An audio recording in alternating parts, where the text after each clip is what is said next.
Hey guys, welcome back to the Fool Show. Of course, I am Foolish Phil.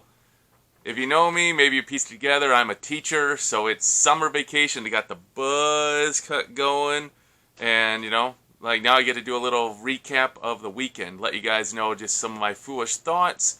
Don't normally have this opportunity when I kind of, teach the kiddos on a Monday morning. So, starting off, I gotta just say, I'm a little surprised how much I'm enjoying the NBA playoffs. I am totally more of a hockey guy. I grew up with the Red Wings in the late 90s, I gotta say. Started watching them in 95, watched them win several cups. But now when I watch the NHL playoffs, I'm like, this is just... I know it's NHL playoffs, and I have no real rooting interest, so it's not like watching my Red Wings, because the Red Wings are terrible right now, as most all Detroit teams are. But the brand of hockey is just not that interesting. I'm finding basketball much more entertaining, and I'm just surprised by that. So I'm just like, I guess it's been a good playoff year for the NBA. If I'm actually enjoying them more than the NHL. Anyways, so we had a couple game sevens. Starting off last night, they had the game 7 between the 76ers and the Hawks. And that was a classic game, a tight game basically throughout. I think the largest lead was maybe 7 points by Atlanta, and that was in the last minute or two. Besides that, it was 6 points. Every time the 76ers seemed to get a little spurt, a little rush, a little momentum going, boom, Atlanta would come back and make a play or two. The best example of that is, I think it was in the third quarter, but the 76ers got a steal, went down, got a dunk. It was down to a 2-point lead. And before the 76ers even got back on defense, Trae Young came down and zipped a pass, I think it's to Capella, and he just got a dunk. Maybe it was Collins. I think it was Collins. Just that quick, and just completely took the crowd out of it. It was euphoria and dead silence within about 5 seconds of each other. It was this, what a quick turnaround. And then Atlanta finished that quarter out well. They expanded their lead. In fact, the only quarter that the 76ers won was the first quarter. The other 3 quarters, the Hawks outscored them. So the Atlanta Hawks were just playing with house money. No one really expected them to be able to do this. They got their interim coach, Nate McMillan, and now they're going to the Eastern Conference Finals versus, obviously, the other winner of the Game 7, the Milwaukee Bucks. But staying with the Philly for a little bit here. They got a real interesting question, what they're going to do. I'm not the only one who realizes this, don't get me wrong, but Ben Simmons is a terrible liability on the court. You have to take him out at the end of the games because he shoots such horrible free throw percentage. The last time I saw, I think it was 37%. I mean, your second best player, I put him behind Joel Embiid because Joel Embiid hits free throws, was playing afraid. Ben Simmons was playing afraid. I will not deny that at all. He was playing afraid. He was shot, I think, 1 of 2. Maybe he had 5 points for the game. Maybe he hit 1 free throw and 2 shots. I mean, late in the game, he had it where he passed up an easy layup/dunk to another guy who got fouled and only hit 1 free throw. I mean, he was wide open. Just go up and dunk it. But it was all in his head about, I don't want to get fouled because I'll be on the free throw line. So what are the 76ers going to do with that? Your second best player is afraid to play basketball because he's such a bad free throw shooter.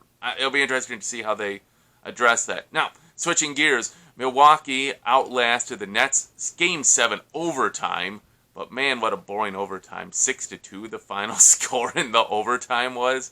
But the big story there, I was going to say Kevin Garnett, Durant, there it is, Durant. He had 48 points. He needed 1 more. If you watched the end of that game, his toe was on the 3-point line, taking the game-winning 3-pointer to the game-tying 2-pointer. And then the Nets just couldn't do anything in overtime. It really is setting up next year for the Nets to be the number 1 seed, assumingly that Harden isn't injured. He wasn't the same after he came back from his hamstring injury. He did get 21 points, but he was only 5 of 17 shooting. And then Kyrie Irving got injured right away in this series too. I saw the stat on ESPN that the big 3, Durant, Irving, and Harden, only played 43 seconds together in the 7-game series. So no doubt it's disappointment for New Jersey, but they have something to look forward to, that they still have the big 3 coming back. Now, the Bucks, they're looking pretty good. Obviously, they needed a lot of breaks, obviously injuries to Harden and Irving to overcome this. So do I think they'll have any trouble with Atlanta? No, I anticipate Milwaukee winning that series, but that's why they play the games, right? No one thought that Atlanta would beat the Nets. Sorry, not the Nets, the 76ers. I mean, 76ers were like the number one seed. No one thought they would lose to the Hawks. That's why you play the games. So, again, Atlanta's just playing with house money. No one thought they would be here. It's like the first Eastern Conference Finals, I think, or maybe their second in 50 years. So, it's interesting to see these young, up-and-coming stars like Trae Young, right? And then you go to the West, you got Game 1 yesterday afternoon. Looks like it's going to be a great series, but the big underlying story, again, is the players who aren't there. Kawhi Leonard is injured. Chris Paul's out with COVID protocols. Look, it was a great first game, don't get me wrong. Devin Booker stole the show, his triple-double, great. Paul George played good. Looks like it's going to be a great series, but will any or either one of those superstars, Leonard or Paul, are they going to be able to come back and help their team? Or who will be the first one to come back is really the question, right? Let's see how that plays out. So, just put in the comment sections if you want. Who do you think is going to win? Sixers lost. Suns versus Clippers. Who do you think? I know the Suns are up 1-0. Oh, and who do you think is going to win? Atlanta or Milwaukee? Just let me know your thoughts. I just kind of be interested to see what you guys think. Oh, like I said, hockey, not really into it. Both series are tied 2-2. Okay. I mean, I'm sure it's interesting hockey, especially if you have a team to root for. Meh. I find the NBA more interesting. Golf, didn't watch golf. Yeah, more interesting stuff to do. And playing the dad life, don't have a lot of free time. So I want to watch interesting stuff. Golf's not interesting to me right now. So that brings Michigan's Victors Weekend. Michigan has had lots of official visits going on every weekend, as I'm sure every college program is, after the NCAA opened up recruiting. And Michigan had their big one where they invited several 5-stars to come, lots of 4-stars, trying to really recruit people, tell them come here. And Michigan picked up 2 recruits, Aaron Alexander, I think it is. Yep, Aaron Alexander, linebacker out of Bellevue, Michigan, and then of course C.J. Stokes out of South Carolina. And you're kind of, as a Michigan fan, it's like, oh, don't get me wrong, I'm always happy when any player says they want to suit up for Michigan. That's great. But the game of recruiting is going to be a lot different now. You got a couple factors. One, COVID shut down so much of recruiting stuff that a lot of players went unnoticed for a lot. So supposedly the coaches looked at that linebacker, Aaron Alexander, a couple times. Apparently runs a spectacular 4.4, 40, something like that. And great. And then C.J. Stokes, running back, looks great.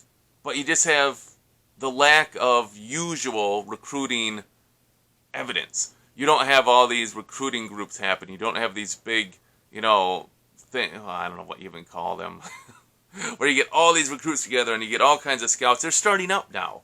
But everyone's kind of behind the 8 ball because things were all shut down for so long with COVID. So hopefully Michigan can carry that momentum forward.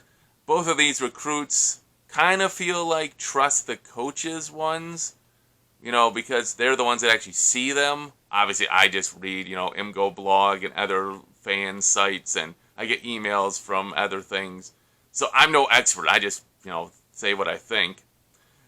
But also, it's also kind of disappointing in the fact that Michigan changed a lot of coaches, and they got some quick turnaround, right? They got some defensive guys to sign up really quick and then kind of just went kaput. Nothing was really happening. I don't know if that's realistic or not realistic or to be expected, but you're really hoping that we would have got a couple, bigger name players to sign up on the weekend. But then, that spins recruiting to the second aspect. This is just a verbal. These players can completely change it by not only the early signing period in December, then the regular signing period in February. Then you even have the situation where with NCAA is going to probably, I think it's set, going to let players have the one, they get one free transfer. Fine. So it's like a player doesn't like it, they're just going to leave. the transfer portal is such a huge thing in college football and basketball now. So it's kind of like you get these guys in, but it's not like that's going to necessarily mean they're going to be on your team. Doesn't mean they're going to be with your team for 2, 3, 4 years. It just means like, okay, they agreed. And then you even have Xavier Worthy, who signed his letter of intent and then didn't want to come. / Michigan Academics wouldn't let him in. So then he's in Texas now. So there's just all kinds of layers to this. Recruiting is just a new, different thing nowadays. You got all your sports nerds breaking stuff down. You have your novice fans like me who don't really know everything. You only get your sources from the internet and such. It's like, yeah, it's a lot different nowadays than it used to be. And we'll just see how it plays out. This is a new day in recruiting in the new landscape with the NCAA. And, of course, now with upcoming, most likely, approval of the players' ability to sell their likenesses and get endorsement money and such. That'll be interesting how that changes, how that adds another layer to the sports landscape. Oh, one little story I did see. I know this video is running long. I'm at like 11 minutes now. But the NCAA College Football Committee, the commissioners and all that, were talking about voting, obviously they still got to vote, on a 12-team playoff where every major conference gets an automatic bid. I think that's a splendid idea, honestly. I'm all for more people because, don't get me wrong, I'm not an Ohio State fan, I'm not an Alabama fan, I'm not a Clemson fan. So basically, you're booking 3 of the 4 spots every year to those 3 teams because they're superpowers right now. They are. And basically, those 3 of the 4 slots are basically filled every year. Every once in 6 years, it seems LSU has a great team, and they win the title, win the games in LSU and such, or New Orleans and such. But besides that, you sprinkle in a little bit of, maybe Georgia, Oklahoma, Notre Dame, but basically, that's it. That's it. So I think having a bigger pool makes it more interesting. Tell me that if they only had the top 4 basketball teams, that the NCAA tournament isn't more interesting than the college football playoff. There's no way. The NCAA tournament is vastly superior to the college football playoff. It is, because you have more teams. You have Cinderellas, you have upsets. I don't know if there'd be upsets. We don't know, because we don't see them. You only have 4 teams.